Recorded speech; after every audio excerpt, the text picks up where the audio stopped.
Good morning, CHD. Welcome to Pediatric Perspectives, where we're looking at children's health challenges from a different perspective, one that includes critical thinking, one that's not afraid to give you the honest truth. I'm your host, Dr. Paul, and I am delighted to have back with us Dr. Sherri Tenpenny.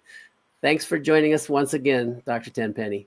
Thank you so much for having me, Paul. It was fun the last time. I'm sure this time will be fun too. It was such fun. I mean, your expertise in integrative medicine, your knowledge of vaccines, and your experience with, being a trauma director.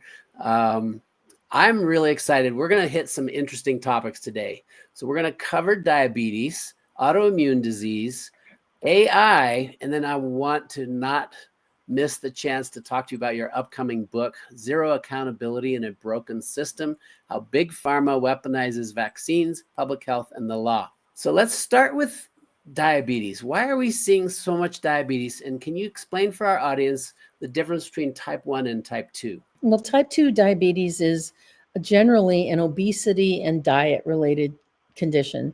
And most people that have type 2 diabetes, if they change their diet, exercise, lose weight, get their sugars under control, they will be able to eliminate that from their system. Type 1 diabetes is a long-term autoimmune disease where you have an autoimmune condition that destroys the islet cells in your pancreas, and the islet cells are the cells that produce insulin. Diabetes is now classified as an autoimmune disease. Yes. So as a pediatrician, one thing I noticed over the years was when I started practice 35, 40 years ago, I'm retired now, but we never saw insulin-dependent diabetes in children. I mean, almost never. And by the time I retired in 2022, I was getting several new cases a year in an average or slightly above average sized pediatric practice. Do you have an explanation for that? A lot of things that can cause that have been linked to insulin-dependent diabetes have to do with viral infections. Viral infections can stimulate an autoimmune response to attack the pancreas, but there's a lot of evidence that shows that all these vaccines can contribute to an autoimmune condition through a process called molecular mimicry. And for the listener, what molecular mimicry is if you have a virus or a part of a bacteria or some other chemical or aluminum like that, and the body makes an antibody to neutralize that and to neutralize that pathogen and make it go away, that antibody. Now, if we don't have that virus or any of those chemicals around, that antibody is still there and persists. And so it's like, the body is highly conservative and it doesn't want to waste anything. So the antibody is like, well, let me see. Over there on the pancreas, there's an amino acid sequence called ABC. I'm just making that up. ABC, which is very similar to the cell surface protein analysis on the virus or the chemical or the bacteria. Maybe I missed it. Maybe that's what I should be attacking. So that antibody originally made to neutralize a virus or a bacteria or a pathogen of some other kind goes and since there's nothing around for it to do, there's no virus or pathogens around for it to do, what it does is it will then go and attack your organs. Will attack your pancreas, your joints, your brain, your heart, your gut, all these different things through and that's what they call molecular mimicry. The molecule on the surface of your organ mimics the same sequence on the pathogen that the antibody was meant to neutralize. So, and that by definition is autoimmune disease, where your body's immune system attacks itself. Now, your body doesn't one day get a wild hair and go, I don't like myself. I'm just going to make antibodies and go and attack myself because I just really, man, you pancreas over there, I really don't like you. It doesn't happen that way. It's because it has been stimulated abnormally to create the antibodies that provoke the autoimmune attacking of your pancreas, your joints, whatever. Joints, you get you get rheumatoid arthritis. Pancreas, you get insulin-dependent diabetes. If it goes into the brain, you get various sorts of encephalopathies. In your gut, you get Crohn's disease. And, so it happens in every organ system of the body. And it's not a good thing. I remember reading Schoenfeld's book, Vaccines and Autoimmunity, and all the data that's out there on the Asia, the autoimmune syndrome triggered by aluminum. In fact, I think they use aluminum to turn rats into autoimmune rats with autoimmune conditions. You shared some incredible articles with me about cow milk protein and the molecular mimicry there. And of course, so many people give infants cow-based formula. And then you're spot on. I mean, Coxsackie virus, flu, mumps, there are articles showing that these have been correlated with autoimmunity. So these conditions are exploding. How do we avoid them? I mean, if I have a new baby or I'm pregnant, I would want to do everything in my power to avoid having a child ending up with insulin-dependent diabetes or any of these, pretty serious conditions that are associated with autoimmunity. What can we do to avoid them? Not vaccinate. I mean, Okay. let's start there. Let's start with, cow's milk and the casein. Casein is also in some of the vaccines. And so, to eliminate any sorts of things like that, a lot of fingers get pointed to peanut oil, which I don't know, maybe your experience is different than mine, Paul, and you've just written the book that you've written. I think that peanut oil was used a long time ago. I can't find any traces of exposing that in the current vaccine schedule. Have you? I'm not sure either. I remember reading that it was in there, but it's not listed anymore. Yeah, I think that was a long time ago when they were trying to figure out adjuvants. And adjuvants are something that hold the vaccine in a low, if you get shot in the arm, it holds it in that area so it doesn't disperse out through the body quickly. That allows the T cells that come, the T helper cells, and then the B cells that come along and make the antibody. So it holds it in that place for a longer period of time. And it also, because it's so toxic and so inflammatory, causes the body to create an increased antibody response. And I think, they've tried to use oil-based adjuvants for years. I mean, that started in the 40s. And the adjuvants that they started with trying to get a tetanus shot to have a higher inflammatory response, they use things like powder and breadcrumbs and all sorts of things that they injected to create an elevated antibody response. So, and they've used a lot of different oils. There's oil and water. There's like something called MF59 that they still use that are oil and water adjuvants. And then there's water and oil adjuvants. So I think that probably somewhere a long time ago, probably in the 50s, maybe even before that, they had tried peanut oil because it was just one more of the oils that they were trying to see that they could stimulate, that generate a response without creating an adverse event. But I don't think they're doing that anymore. There's still aluminum in most vaccines, and but aluminum for sure. Absolutely. Yeah, you'll hear the manufacturer say, "Well, the vaccine wouldn't work without it," and that's true. It wouldn't, and the vaccines therefore are carrying a heavy load of this neurotoxin, this immune system disruptor, this trigger to autoimmunity. So I like what you said. Just don't vaccinate. I have had a couple patients in the last few years when I was in practice develop type 1 diabetes who weren't vaccinated at all. And so I'm guessing your ideas about the cow milk protein and the viral infections might be the best explanation for that. Sure.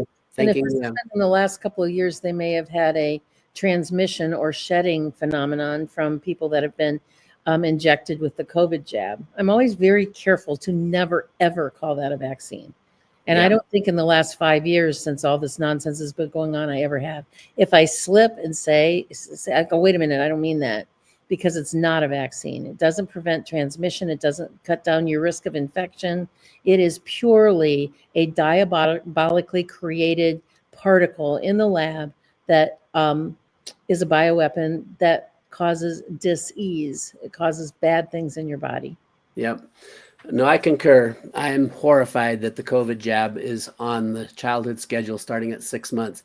Talk about destroying a generation. We've got to get that thing just pulled off the market, period. I saw an article just this morning that there are 6 maybe states, Montana, Oregon, Washington, Texas, Iowa, maybe one or two more, that are actually states are trying to pass legislation to prohibit the use of mRNA technology vaccines in their states. So if the government isn't going to do it, the states are taking action. It's like, go states. That's the way it should be. medical care is public health is sort of state by state. So that's an interesting phenomenon in our country. I'm going to ask you a really tough question because it's one I can't answer well myself. And I'm just interested if you have some input. Once a person is dealing with an autoimmune condition, what can they do? The most important thing they can do is like what I call like cleaning up the neighborhood. And I have used this example a lot in my practice over the years. I would say, like, imagine my fist represents MS or insulin-dependent diabetes or some other autoimmune disease. Instead of trying to address that and make that go away, what you need to do is to clean up everything around it, clean up your diet, get the toxicities out, do detoxification protocols, which there are many of them, change your diet, go on a low inflammatory diet. Tom, I can't think of his name. He wrote the book, The Autoimmune Fix.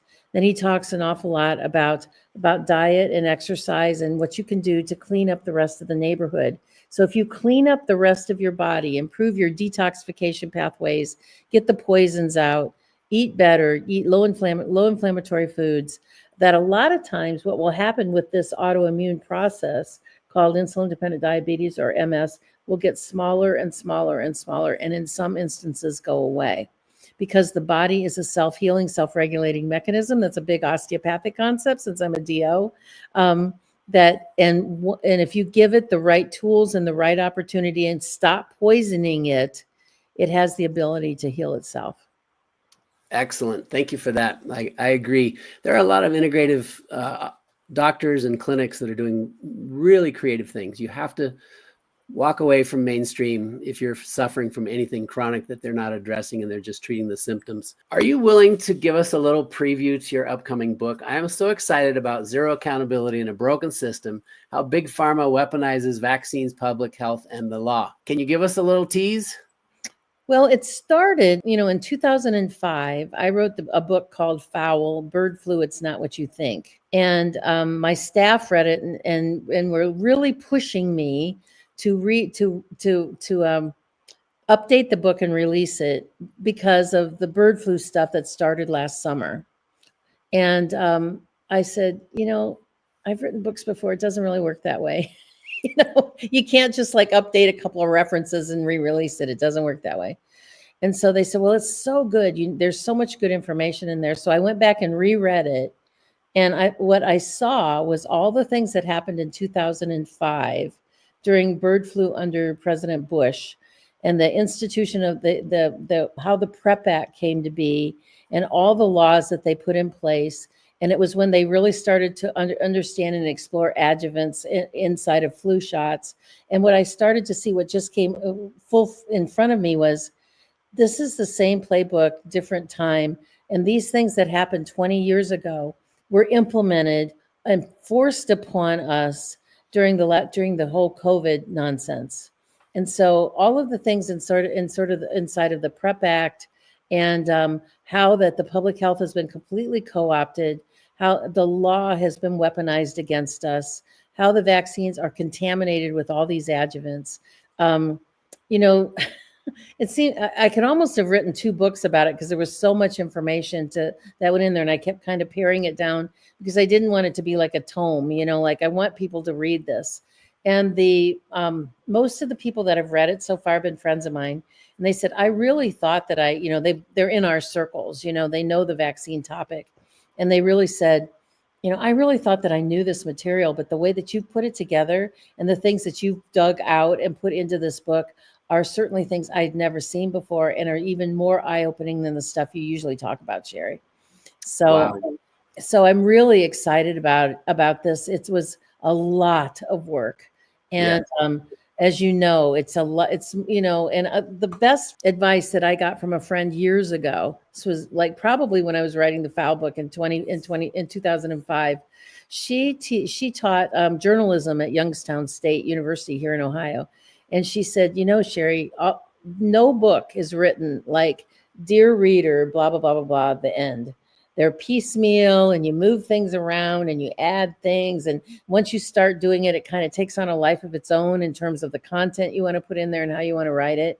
And that really helped me a lot in my writing because you don't write sequentially in the same way that you read. And so that helped me have grace on myself if I wanted to move this around or add this or take that out or whatever. But I really think that people will really enjoy this. One of my staff members that has been reading it all the time that I've been writing it, she said it reads like a suspense thriller. You just can't wait to turn the page to go to the next part. So it's going to be released probably the middle of March, and we've got kind of a big media blitz planned around doing that. So I hope that we can get that into the hands of everybody, because I have to say humbly, I'm really proud of it. Fantastic. Where are people going to be able to get this book, and is it available for pre-order? It's not available for pre-order yet. It will be in probably another couple of weeks, and then it will be available on Amazon and on our website and Barnes and Noble and all places where you can buy books.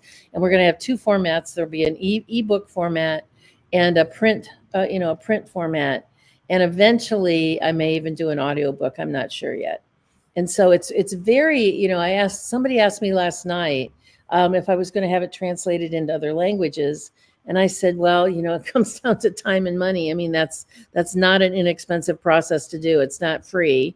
And second of all, a lot of the information, and particularly when I talk about the CICP, the covered injury, the countermeasure injury compensation program, which is just one of the most egregious things our government has ever done to us. It's even worse than the COVID jabs that they released upon us. And I said, so a lot of the information is sort of American centric. When we talk about the VAERS database and the CICP and open VAERS and all the damage and stuff that we've seen. So I don't know. We'll see how that goes. I just want to launch this one, and hopefully it'll be successful. Oh, I sure hope so. Sounds like a book we all need to read. You have an exciting seminar starting March 1st on AI.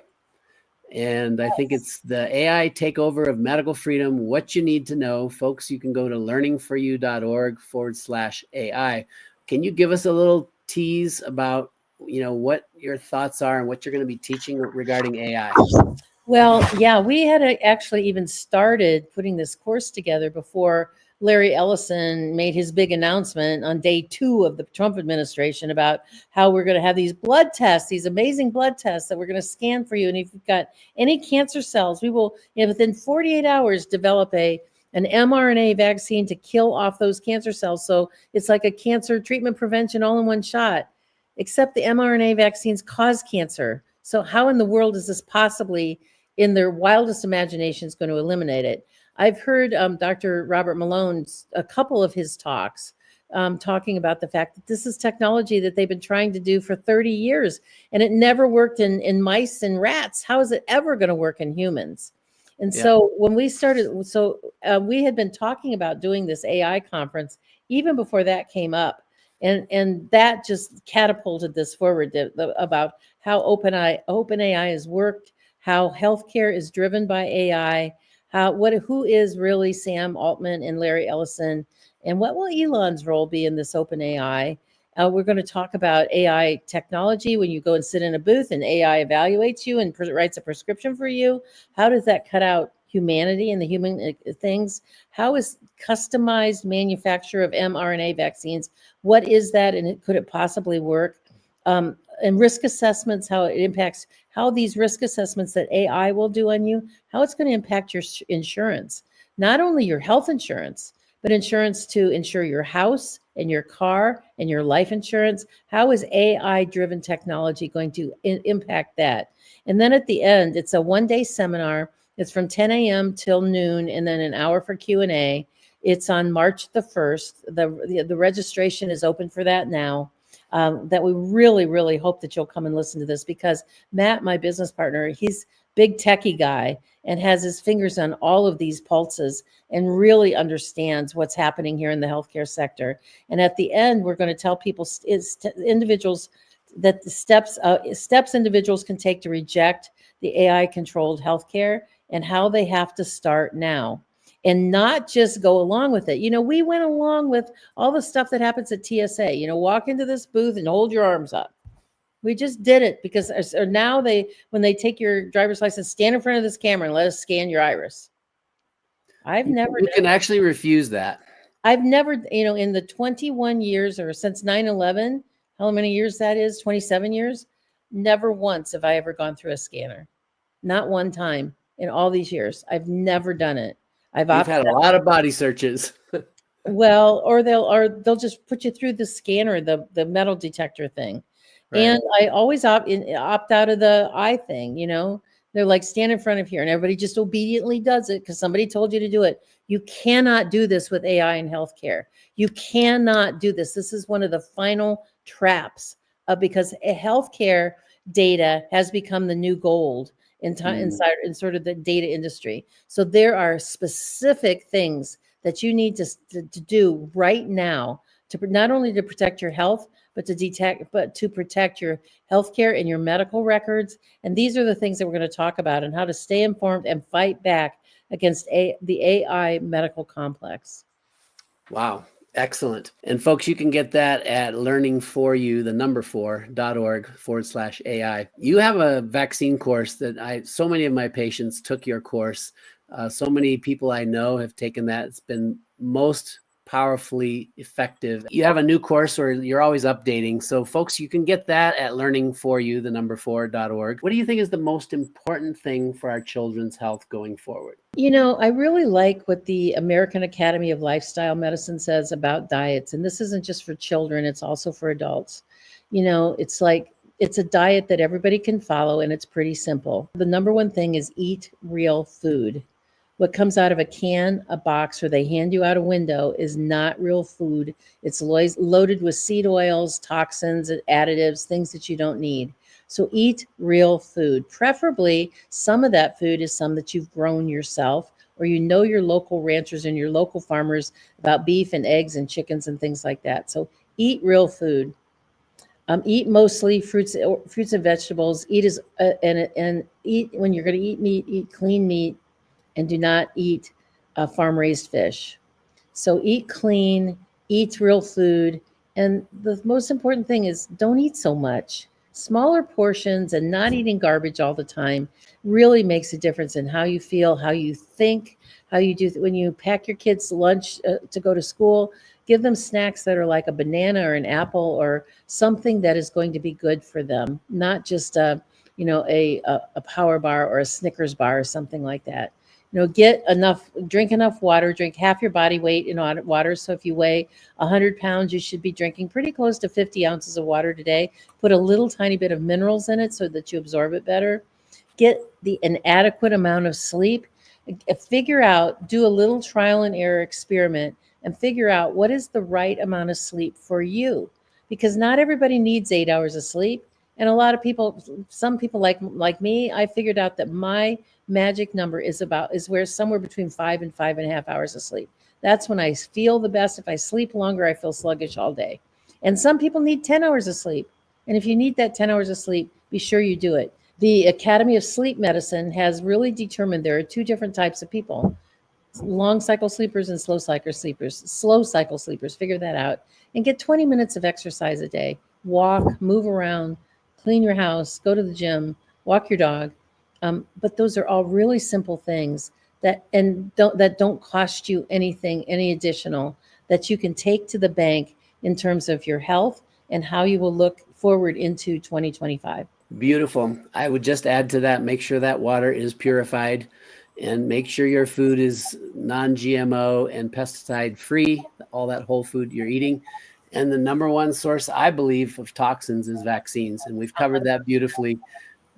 It just doesn't make sense to poison yourself with vaccines for diseases that are no longer a threat. Dr. Tenpenny, thank you so much. Can you remind folks the main website where people can get access to everything you do? Yeah, go to the main website is drtenpenny.com, and it's dr, no period. So just drtenpenny.com. And you can find our Substacks, you can find our store, you can find all of our email lists, you can find our recorded membership things that are there. All of our podcasts are there. You can find a list of all the social media places that we are involved in. We're really, really busy, and all of it links up to drtenpenny.com. Thanks again for all you do and for being on the show. Thank you so much, Paul. You guys have a great week, and God bless. God bless you. Thank you for watching, folks. You can get my information at kidsfirstforever.com, and I look forward to seeing you next week.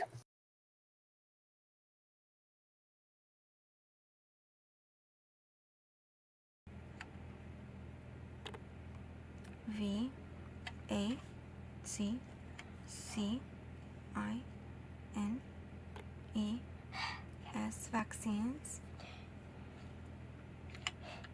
H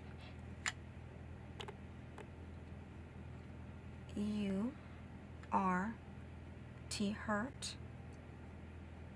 M E me. Yeah. Oh, baby. You're so clever. I remember when he had just started to talk, he would say, "Daddy, Daddy," and he'd wait by the back door when he'd hear the garage open. And he'd run, the mitt was bigger than he was, and he'd grab his mitt and the ball and sit there. Touchdown, touchdown. He was waiting for Daddy to come home and play ball with him. There's so many. Yeah, you feel alone at first, and then you realize you're not. Can you tell everyone your name? Kathy Zora. And this is? And this is Adam Zora. Adam, it's lovely to see you. No, it isn't. I love seeing you. We're taking pictures. We're filming you. And Adam's non-verbal, but he can talk to us through his board. Yes, through his letterboard. Yep. So if you want to say anything at all, Adam, we'd love to hear from you. Do you want to say something to everyone? Yes, go ahead. I F E E L. I feel so B L E S S E D, blessed. T O 2. I feel so blessed too. C O M E, come. H E R E, come here. Oh, wow. We're the ones that are blessed to be with you, and thank you for coming. Oh, what a beautiful... I love you already. Okay, he's okay with us talking about this story? Yes. All right, let's go back to when you were pregnant Okay. with Adam, and what was your thinking on vaccines? On vaccines, I'd never thought about it. Doctors told, whatever they said to do, I trusted them. I did. I took care of myself when I was pregnant. Of course. Did everything I was supposed to do. I did not get any vaccines though when I was pregnant. And so he was born. Yes. How was he when he was born? He was very, everything was really well, went really well. I did have an emergency C-section because he had flipped over, but after he was born, things were going well until about, I'd say about, it was the second day that I was in the hospital. After the C-section, he stopped breathing and turned blue, and they said it was because he was a C-section baby, and it happens very often. Now, had he had the vitamin K and the Hep B? And so he had the vitamin K and the Hep B. I don't know if he had the Hep B at that time. We were trying to figure out if it was before that incident or after. And but the vitamin K was before. Yeah. Mm-hmm. Well, we won't say anything about that, will we, right now? But anyway, moving on. He did, and they did say that it was because it's very common in C-section babies. So I believed him. And everything's very common when things go wrong. Yeah, and so he carried on. You vaccinated him on schedule. Yeah, on schedule. And how describe him in his first year? How was he as a child, baby? How was he? Oh, he was happy, and You got a picture? I do. Here he is. Look, check him out. Yep, very alert. Yep. He met all his milestones.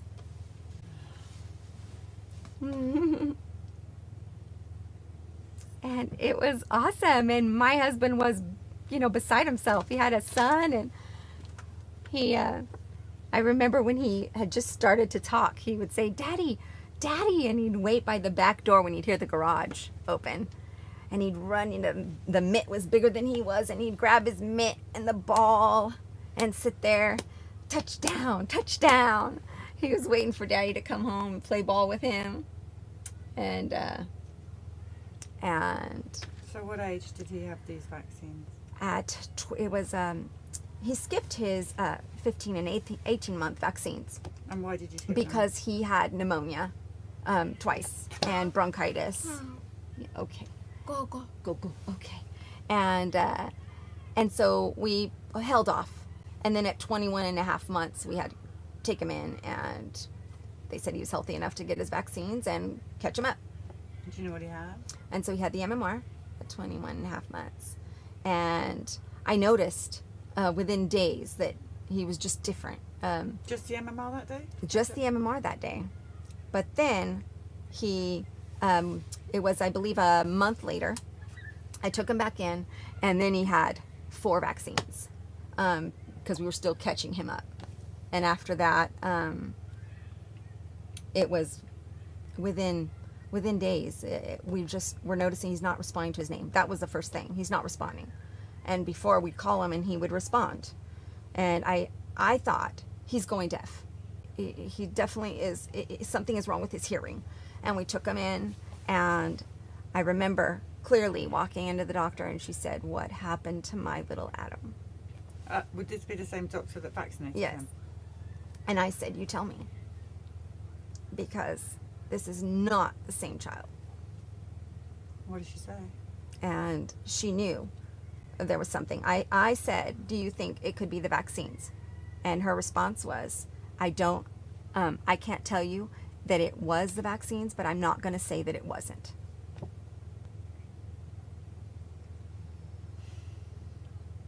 So what happened then? What did you see? What was the result of these vaccines? It was devastating. This is my little guy who could throw a ball. Like, it was crazy. He had a great arm. He used to love to paint, and then he couldn't hold a paintbrush. He was eating by himself, and he couldn't hold a spoon anymore. He was sitting on the potty and almost potty trained. And we just completely regressed. Completely. How old is he now? And now he's 10. And he's awesome. Right? Adam, what do you think about what happened to you? What do you think of the vaccines? What does Adam think of the vaccines?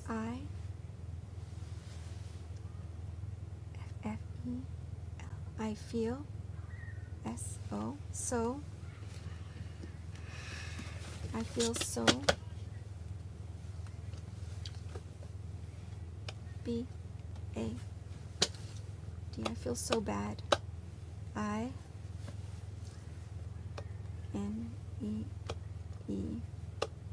I need TO2. I need to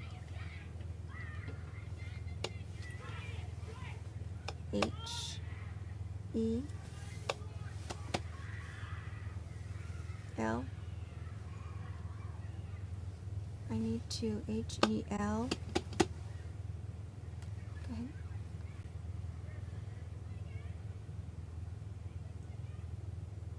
Go ahead, keep going.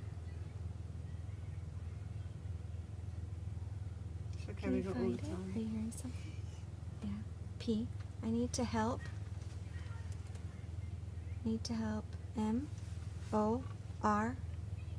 More. KIDS. I need to help more kids. NOT. Not. GET. Get. TH.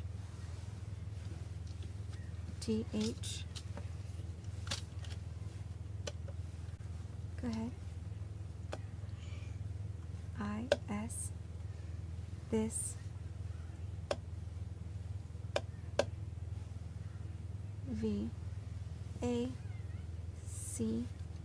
C. I. N. E. S. Vaccines. Oh, Adam. We're so sorry this happened, and thank you. You are helping so many people. Oh, these people. Wow. Wow. Yeah. I thought I was alone when it first happened, but just started meeting so many people, and we all have the same story. All So of we're not all crazy. We all have the same story.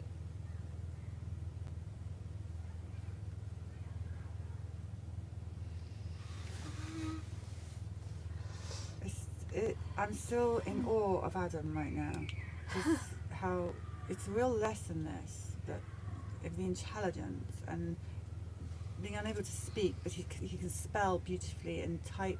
For those of you who couldn't see it, because I didn't want to be too much in his space, he was doing that completely on his own. And I've always known that these children, you know, when they can't speak, but like they have this massive intelligence. And anyway, Adam, you're Yes. amazing. You're literally amazing. And we love you so much. And what would you say to the young parent today? that's confused? Educate yourselves. Read. Talk to people. And listen to what your heart tells you. Listen to what your heart tells you. That day that he, the day that he went in, this is an interesting story, because the day he went in for his MMR, the nurse working there, I had known her for years, and Adam was extremely upset that day, more than ever. Before he got the vaccine, and we held him down so that she could give him the vaccine. And when that needle came out of his leg, it was bent like an L. And she said she had never seen that before. And so I know it sounds crazy, but I believe in my heart that he knew. I believe that. And that's just me. Oh dear. Well, this has to end. Yes. This has to end. The lady before you, Yes. son died. Go, go. It's enough. Enough. Enough. people. Go, go, go. I know. Adam, everybody Yes. loves you. Do you want to see some hearts, Adam? Yeah. Want to see hearts? Yeah. Okay. Oh my goodness. Now, there's hearts on this phone too. We just, yeah, they're asking if you did file as a vaccine injury. Can you see the hearts? Look. Look at all those hearts. You see them? Are they coming in? Yeah. And over here too. Look at that. That's a lot of hearts, Adam. They love You you, are so Adam. loved. They love you. That's so cool, son. He's looking at both phones. Uh-huh. See all the He's looking hearts? at We Are Vax now. Yeah, look, yeah, yeah. Periscope. Look at that. You see We Are Vax? Say hi to each other because you guys are family. Look. Aw. There we go. Still coming in for you. All right. Is that Awesome. You did great. Oh, guys, listen, thank you so much. Adam, do you want to come and sign the bus? Do you want to go sign the bus? Yes. Okay. Let's go. All right, Oh, let's look go at them all sign the coming bus. in. Look. Masses and Isn't masses that of awesome? love for you. What do you think about that? Isn't that incredible? You are so loved. Okay. Come on, son. Wonderful Periscope and We Are Vax people. Now, what was the last number? Where do you want to sign it? Does it matter where we sign it? No, you can sign it anywhere you like. Anywhere. Okay. Let's find a spot. Here, you want to sign it right here? You can put it That's a nice. good spot. Huh? Yeah? See, okay. Okay, you ready? Here. Hey. Turn around here. I know. He sees the camera. Okay, you ready? You want to Look, point them at my camera? where do you want to sign in? Look, you want to sign right here? Yes? Okay, ready? I'll help you. Go ahead. Adam. Here, ready? It's hard to see here. Here we go, ready? Okay. A. Look, Adam. Look. D. A. M. Beautiful, buddy. Well done, Adam. Thank you. Beautiful. Amazing boy. Number, whoops, 4853. 4853.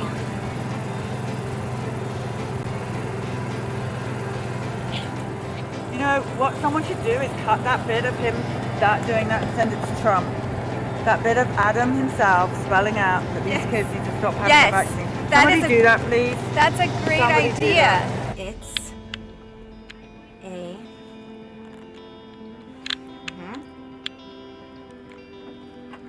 a great. He's saying cheese. A great idea. We should have got. I wish we got that on live.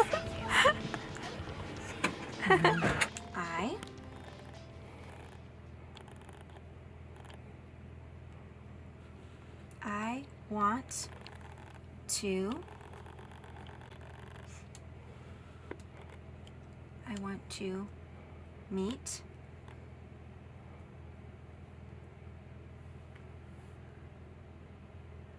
I want to meet my. I want to meet my.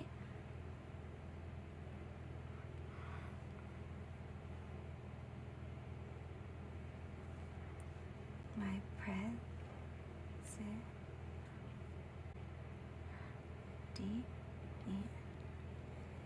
my president.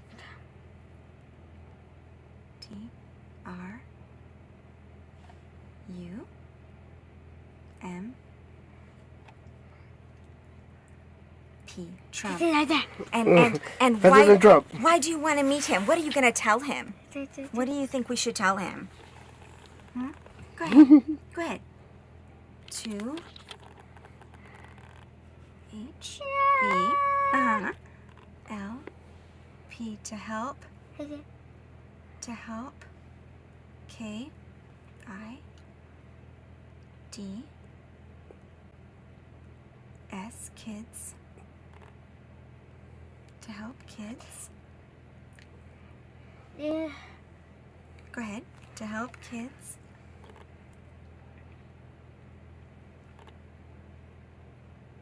Go to it. L. Go ahead. Kids. L-I-K. Like. Me. Oh. What do you want President Trump to do? I Oh, sorry. need him to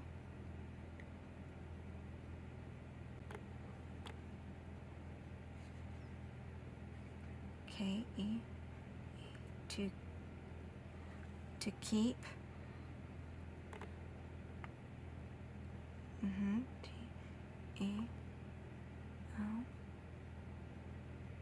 T-E-L-I-N telling P-E-O-P-L-E people T-H-A-T that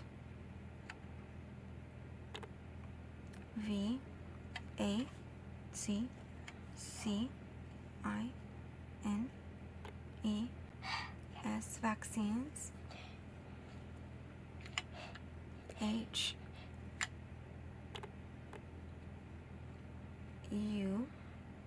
H-U-R-T hurt M-E me. Yeah. Oh, baby. You're so clever. You are such a smart young man. You Yes, are, and I- you are going to help a lot of people, and thank you so much for that. People need to know this, and Adam has a lot to say. Adam, there's so many that can't do this. I-L-O-V-E. I love. H-E. No. Okay.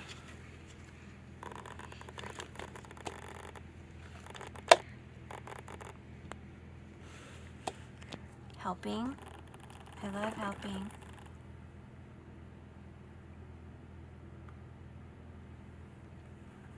I love helping people. Whoops. Get that better? D? Okay. God is A-M-A-Z.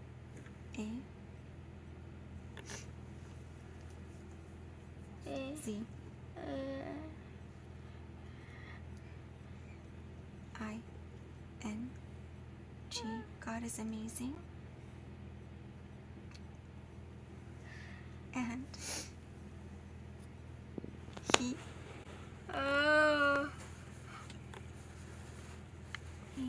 will H-E-L. He will help. He will help you as he will help us. A-L-L. He will help us all. Amen. Big amen. And Billy says super bonus Super amen. bonus amen. That's what my boy says. Yes. That's right. That's awesome. Thank you, God. Thank Yay, you so God. much. That's right. You are amazing. With God, all things are possible, right? That's right. Wow. Wow. This is my favorite ever interview. Ever. Aw. This is Ever. fantastic. It really is. And you weren't going to do it. It's my favorite number one spot is you and Adam. And Marcella was here to witness it. Yes. Can I have a hug? Is that okay? Thank you. It's adorable. Thank you. You're going to help a lot of kids, buddy. And You're gonna you be a need hero have to a your lot of details kids. too. Okay. Good job. Good job. Good job, man. So I've got Kathy. Nice work. Okay. You rock. Scotty. E-N. You're awesome, buddy. You're awesome. Thank you. Let's go inside, buddy.